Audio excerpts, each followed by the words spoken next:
Full Moon sale ಬೆಳಗ್ಗೆ 9 ಗಂಟೆಯಿಂದ ರಾತ್ರಿ 12 ಗಂಟೆವರೆಗೆ ಆಗಸ್ಟ್ 28 ಒಂದು ದಿನಕ್ಕೆ ಮಾತ್ರ.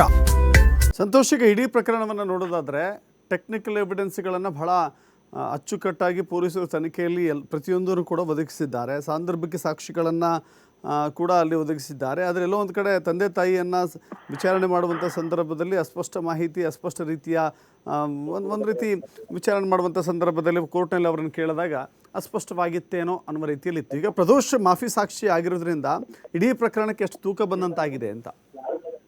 ಖಂಡಿತವಾಗಿಯೂ ದರ್ಶನ್, ಯಾಕಂತ ಹೇಳಿದ್ರೆ ಈಗ ಆಗ್ಲೇ ಪ್ರಾಸಿಕ್ಯೂಷನ್ ಕ್ರಾಸ್ ಎಕ್ಸಾಮಿನೇಷನ್ ಮಾಡುವಂತ ಸಂದರ್ಭದಲ್ಲಿ ಅವರ ತಾಯಿ ರತ್ನಪ್ರಭಾ ನೀಡಿದಂತ ಸ್ಟೇಟ್ಮೆಂಟ್ ಏನಿತ್ತು, ಇದು ಸ್ವಲ್ಪ ಗೊಂದಲಕ್ಕೆ ಆಗಿತ್ತು. ಭಿನ್ನವಾದ ಹೇಳಿಕೆಗಳನ್ನು ನೀಡಿದ್ರು. ಪೊಲೀಸರು ತನಿಖೆ ಮಾಡುವಂತ ಸಂದರ್ಭದಲ್ಲಿ ಪೊಲೀಸರ ಮುಂದೆ ನೀಡಿದಂತ ಸ್ಟೇಟ್ಮೆಂಟ್ ಏನಿತ್ತು ಅದು ಬೇರೆ. ಸೊ ಆದ್ರೆ ಕ್ರಾಸ್ ಮಾಡುವಂತ ಸಂದರ್ಭದಲ್ಲಿ ನ್ಯಾಯಾಲಯದಲ್ಲಿ ಅವ್ರು ನೀಡಿದಂತ ಹೇಳಿಕೆ ಬೇರೆ ಇತ್ತು. ಹೀಗಾಗಿ ಅವರನ್ನ ಪ್ರಾಸಿಕ್ಯೂಷನ್ಗೆ ವಿರುದ್ಧವಾಗಿ ಸಾಕ್ಷಿಯನ್ನು ನುಡಿತಾ ಇದ್ದಾರೆ.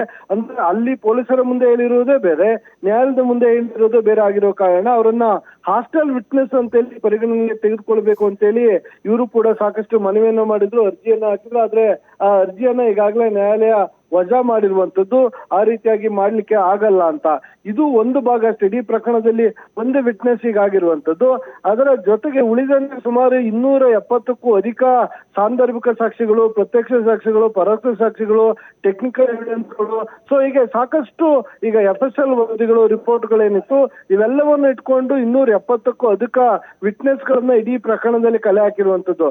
ಹೀಗಾಗಿ ಒಂದೆರಡು ಸಾಕ್ಷಿಗಳು ಏರುಪೇರಾದ ಕಾರಣಕ್ಕೆ ಏನೂ ಆಗಲ್ಲ. ಆದ್ರೆ ಇಲ್ಲಿ ರೇಣುಕಾ ಸ್ವಾಮಿಯ ತಾಯಿಯ ಪ್ರಮುಖ ಸಾಕ್ಷಿ ಅವರು ಈ ರೀತಿಯಾಗಿ ನೀಡಿರುವಂತಹ ಸ್ಟೇಟ್ಮೆಂಟ್ ಎಷ್ಟು ಮಟ್ಟಿಗೆ ಪ್ರಭಾವ ಬೀರುತ್ತೆ ಅನ್ನೋದು ನೋಡ್ಬೇಕಾಗತ್ತೆ. ಆದ್ರೆ ಇದೆಲ್ಲದಕ್ಕಿಂತ ಮಿಗಿಲಾಗಿ ಪ್ರಕರಣದ ಪ್ರಮುಖ ಆರೋಪಿಗಳಲ್ಲಿ ಒಬ್ಬಾದಂತ ಪ್ರದೋಷ್ ಏನಿದ್ದಾನೆ, ಈತನೇ ಮಾಫಿ ಸಾಕ್ಷಿಯಾಗಿ ಈಗಾಗಲೇ ಮಾರ್ಪಾಡಾಗಿರುವ ಹಿನ್ನೆಲೆಯಲ್ಲಿ ಮುಂದಿನ ದಿನಗಳಲ್ಲಿ ಆರೋಪಿಗೆ ದೊಡ್ಡ ಮಟ್ಟದ ಸಂಕಷ್ಟ ಎದುರಾಗುತ್ತೆ ಅನ್ನೋದು ಮಾತ್ರ ಕಟ್ಟಿಟ್ಟ ಬುತ್ತಿ ಅಂತಾನೆ ಹೇಳ್ಬೋದು ದರ್ಶನ್.